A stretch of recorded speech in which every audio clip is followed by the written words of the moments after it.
बिस्मिल्लाहिर्रहमानिर्रहीम। नाजरीन, आज 4 अप्रैल सोमवार का दिन, साल 2022, नई सुबह, न्यू मॉर्निंग।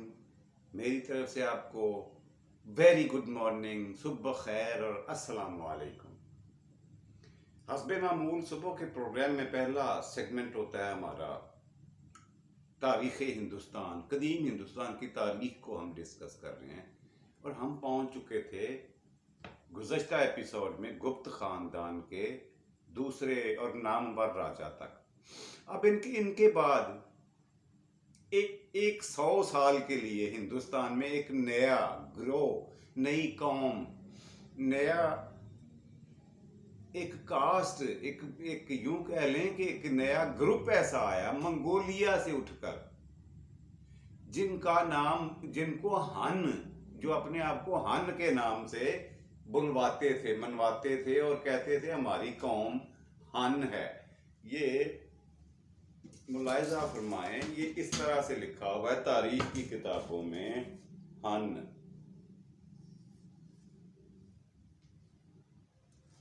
जी, ये कौम थी।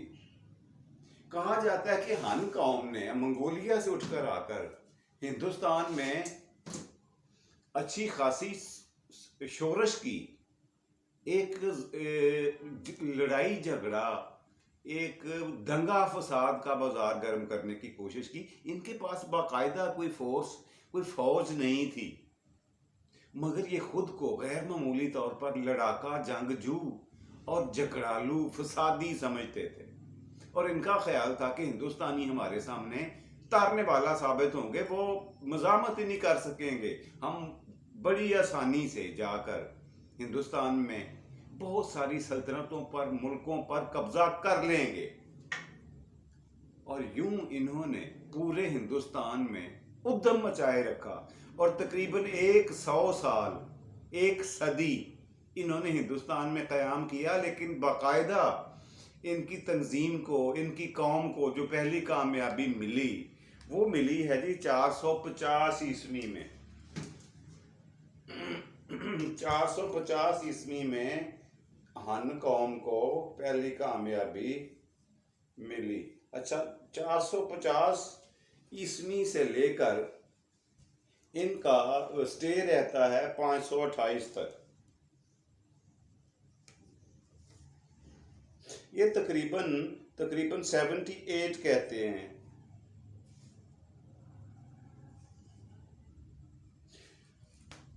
ये तारीखें हैं जी, जिनसे इनको मंसूब किया गया है। तारीख की किताबों में इनका जिक्र इस लिहाज से किया गया है कि इस कौम ने आकर 450 में अपना आप दिखाया, पूरी एंट्री मारी हिंदुस्तान में, और एक बावर्दी और एक मुनज़्ज़म फौज ना होने के बावजूद इन्होंने अपना, वो क्या कहते हैं, लुच तला और खूब तला। और लुच भी ऐसा कि जो इनको यहाँ पे 100 साल तक कदम जमाने का मौका दे गया। शुरू में आकर इन्होंने पंजाब में सुकूनत इख्तियार की, यहाँ पे उनके हौसले बढ़े।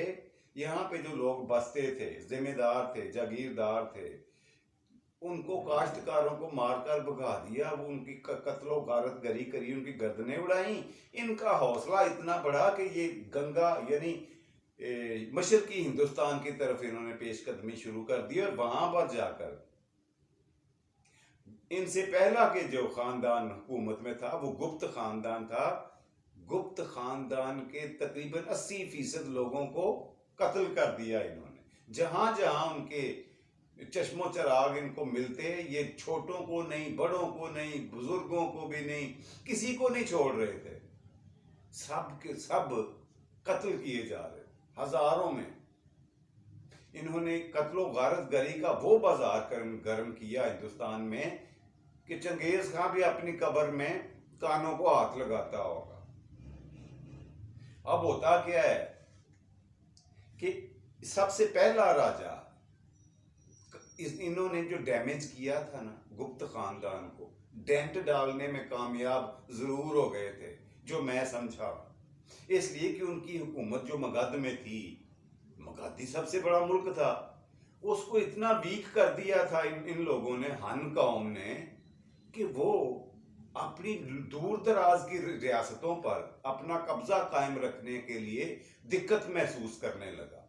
मुश्किलात पेश आने लगी गुप्त खानदान को, और कई रियासतों पर वो आके बताते थे, जी हान कौम के लोग बदमाश हैं, वो हमें मारते हैं, हमारी ज़मीनें छीनते हैं। लेकिन मगध राजा साहब जो थे, वो सवाए अफसोस और तिफल तसलियों के अवाम के लिए कुछ नहीं कर पाए।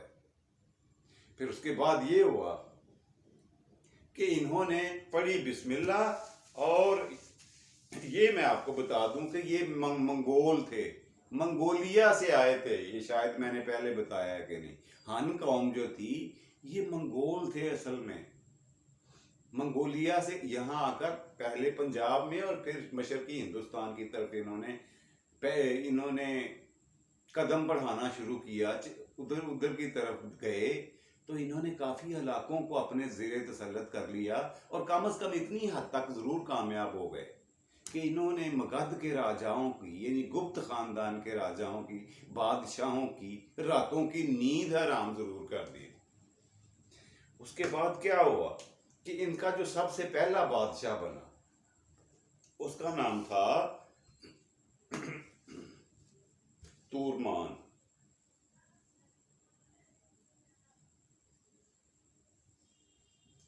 ये थे इनके सबसे पहले राजा, और ये कहाँ इन्होंने अपनी हुकूमत कायम की, एक छोटी रियासत निस्बतन मगध के ज़ेरे असर और ज़ेरे साया थी, मगर इन्होंने उस पर मजबूती से कब्जा कर लिया। उसका नाम मालवे था।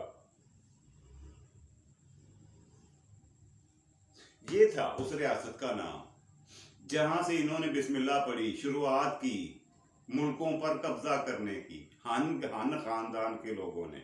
और जो पहला इनका बादशाह था, मालवे का बादशाह बना, उसका नाम था तूरमान। तूरमान तूरमान साहब ने शुरुआत कर दी बाकायदगी से। और इसके बाद ये जो तूरमान है ना, ये जब वफात पाते हैं ना, तो इन्होंने अपने बेटे को नामजद कर दिया था बादशाहत के लिए। इनका बेटा था मेहरगुल।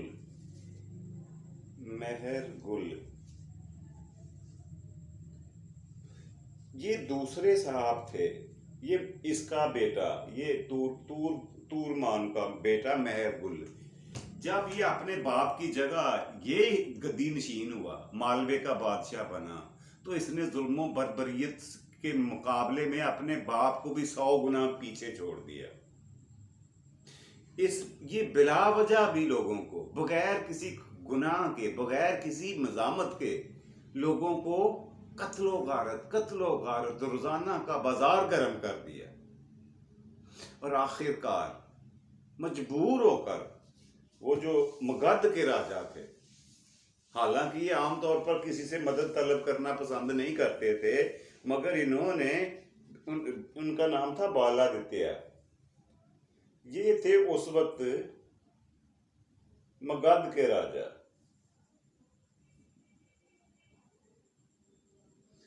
ये थे बादशाह सलामत, राजा लिख लें, राजा मेहरगुल का जो उस वक्त गद्दी नशीन बना, उसने मैं बालादित्य की नाक में दम कर दिया। और फिर मजबूरन क्या हुआ कि ये जो साहब थे राजा बालादित्य, इन्होंने खुद को, अपनी आर्मी को हान कौम के मुकाबले में कमजोर समझा। उनकी यूं समझे कि दूसरे लफ्जों में नफसियाती बर्तरी उनकी तस्लीम कर ली हान कौम की। और इसका हल फिर इसने ये निकाला कि इसने वस्ती हिंदुस्तान के एक राजा, जो बड़ा नामी ग्रामी जर्रार किस्म का और जंगजू किस्म का बादशाह था वस्ती हिंदुस्तान में, उसका नाम था यशोधर्मन।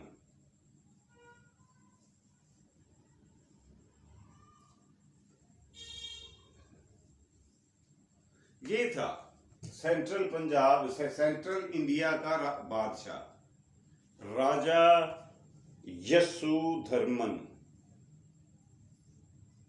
इस बंदे ने, बालादित्य ने, मगध के बादशाह ने मदद तलब की और इसने कहा यार हम दोनों तो बुद्ध मत के पैरोकार हैं, लेकिन ये जो हन कौम आई है ये हमारे मजहब से भी मुताबिकत नहीं रखती और इन्होंने पूरे हिंदुस्तान में कत्लो गारतगरी का बाजार गर्म किया है और सफारती सतह पर उसने अप्रोच किया, सरकारी सतह पर इस बंदे को, सेंट्रल पंजाब के बादशाह को, यशोधर्मन को, उसको बोला कि मेरी इमदाद करो, अपनी फौजी कुव्वत मुझे दो, मैं हन कौम का यहाँ से सफाया करना चाहता हूँ हिंदुस्तान से। बहरहाल वो दरखास्त इस बादशाह ने कबूल कर ली, यशोधर्मन ने, और उसने अपनी फौज, बेहतरीन फौजी चुनकर, बेहतरीन कमांडरों के जेरे असर, जेरे तहत इसने मगध की तरफ रवाना किए। और मगध कौम ने देखा, बादशाह ने, बालादित्य ने, कि इस वक्त इनकी हन कौम की सबसे ज्यादा फौजी कुव्वत कहां पे है, तो वो मुल्तान के पास, हमारा मुल्तान, ये पंजाब में मुल्तान के पास एक शहर था कहरोड़।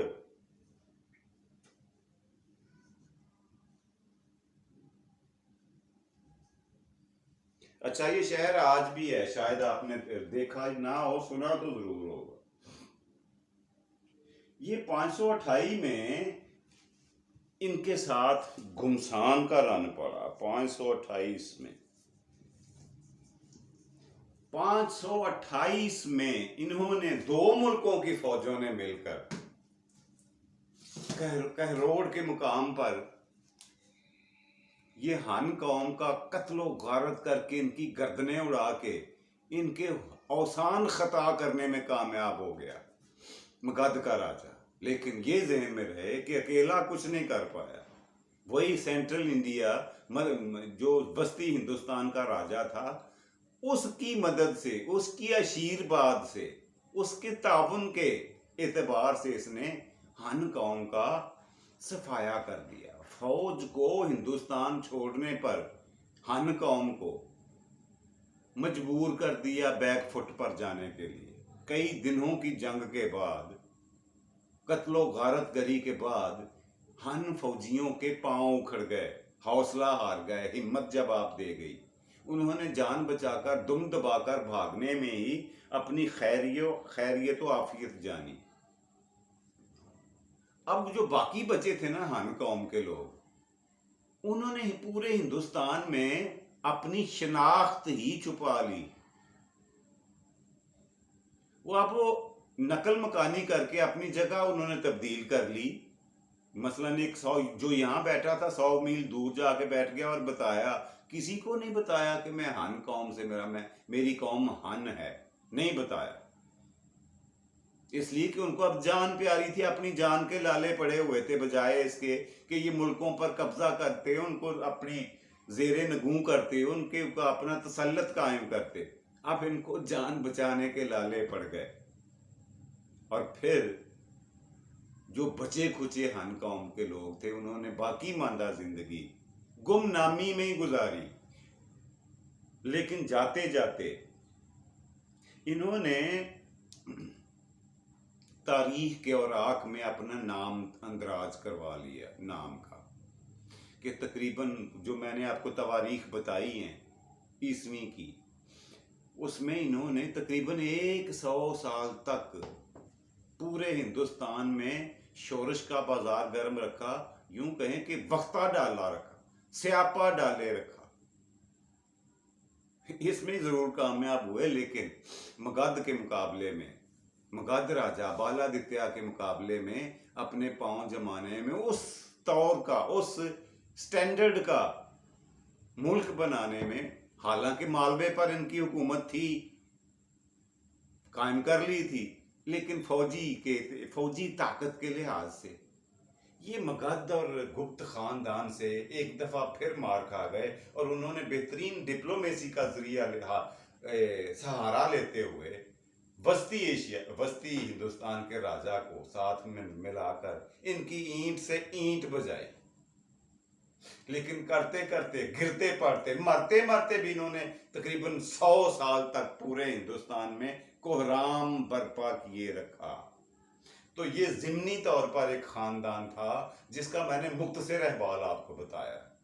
इसके बादशाहों की तफसील, इनके वाक़यात क्या और जंग की वजूहात क्या और उसके नताइज क्या, ये इस तरह की बातों में पढ़ेंगे। मज़ेदार कहानियाँ होती हैं ये, लेकिन फिर वो आपको पता है तब हालत इतनी हो जाती है कि अच्छा नहीं लगता। मुनासिब यही है कि थोड़ा करके बताऊं आपको जो आपको याद भी रहे और आपके जहन में भी बैठ जाए।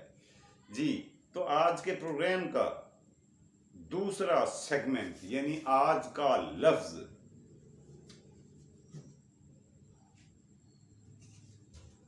तो आज का लफ्ज जो मैं आपके लिए चुन के लाया हूं, अच्छा इनको ये बता दूं आपको कि इन्होंने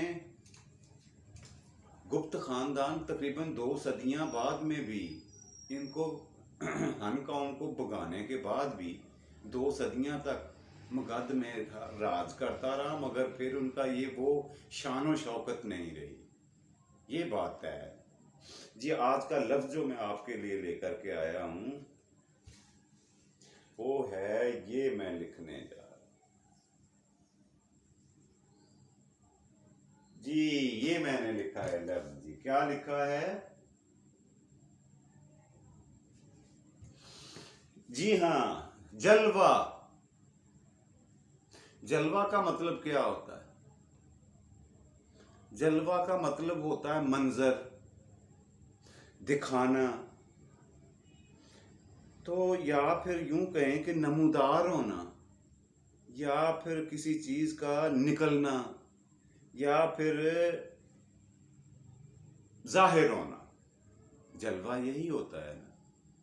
लेकिन मजे की बात यह है कि ये लफ्ज कैसे बना ये मैं आपको बताऊंगा, इसकी एटमोलॉजी के बारे में। ये कहाँ से और कैसे वारद हुआ, ये राजी, ये अरबी जुबान का लफ्ज है। ये असल में ये जेर के साथ है जी जिलवा। जिलवा असल में लफ्ज है अरबी का, जिसका मतलब पता है क्या है? इसका मतलब है, इस जिलवा कहते हैं उस तोहफे को या उस रकम को जो दूल्हा मुंह दिखाई के तौर पर अपनी दुल्हन को देता है। पहले दिन, शादी के पहले दिन मुंह दिखाई के लिए जो पैसे या तोहफा देता है उसे जिलवा कहा जाता है।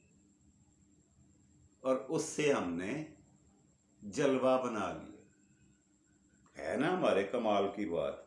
अरबी का लफ्ज, लेकिन तोड़ मरोड़ कर हमने अपने काम की चीज कोई जरूर बना ली है।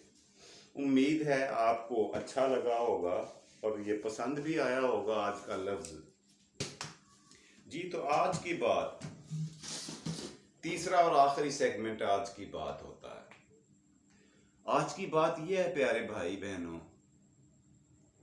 कि अच्छा बनना, अच्छा बनने की कोशिश करें। अच्छा होना, अच्छा बनना या अच्छाई को अपने ऊपर लागू करना बहुत अच्छी बात है, बहुत ही अच्छी बात। अच्छा बनना चाहिए, मगर मुख्तलिफ हीलों बहानों से, मुख्तलिफ बातों से खुद को अच्छा साबित करने की कोशिश कभी ना करें। अच्छाई वो होती है, अच्छा इंसान वो है जिसकी पीठ पीछे लोग अच्छाई बयान करें। अगर आप खुद ही अपनी अच्छाई बयान करने बैठ जाएंगे तो फिर वो मुहावरा, वो मसल, ज़रबुल मसल आप पर सादक आएगी, अपने मुंह मियाँ मिठू बनना, सेल्फ प्रेजिंग करना ना। कभी भी ऐसे दलाइल ना दें, ऐसे सबूत फराहम ना करें, ऐसी बहस में ना जाएं कि जी मैं बहुत अच्छा हूं। लेकिन अच्छा बोलें, अच्छाई खुद अपना तारुफ उस तरह होती है जिस तरह से बहार की हवा खुशबुओं के हुल्ले लेकर आती है, वो अपना तारुफ खुद ही करवा देती है। अच्छे इंसान की अच्छाई भी छुपी हुई नहीं रहती, वो बिल आखिर जाहिर हो ही जाती है। जी, प्रोग्राम का वक्त यहाँ पे ख़त्म होता है, लेकिन जाते जाते मैं आपको अपने सियाने बाबा जी की बात क्यों ना बताऊं। सियाने बाबा जी ने मुझसे बताया, कहते हैं पुत्र बात ये है कि बीवी और सूरज में एक चीज मुश्तरक है। मैंने कहा बाबा जी वो क्या? कहता है दोनों की तरफ आप घूर कर नहीं देख सकते। अगर ये गलती करेंगे तो आपकी आंखों की रोशनी जा सकती है, आपकी आंखों में रोशनी नहीं रहेगी। ये वो मुश्तरक खूबी है या खामी है जो सूरज और एक बीवी के बीच दोनों में होती है। बहरहाल ये थी जी प्यारे बाबा जी की बात जो मुझे उन्होंने बताई और मैंने आपसे शेयर कर दी। प्रोग्राम को यहीं पे ख़त्म करते हैं। कोशिश और दुआ है अल्लाह पाक से, अल्लाह सोना आपको आसानियाँ दे और आसानियाँ तकसीम करने की तौफीक दे। अपना और अपने प्यारों का ढेर सारा ख्याल रखिएगा। फी अमानुल्लाह। पाकिस्तान जिंदाबाद।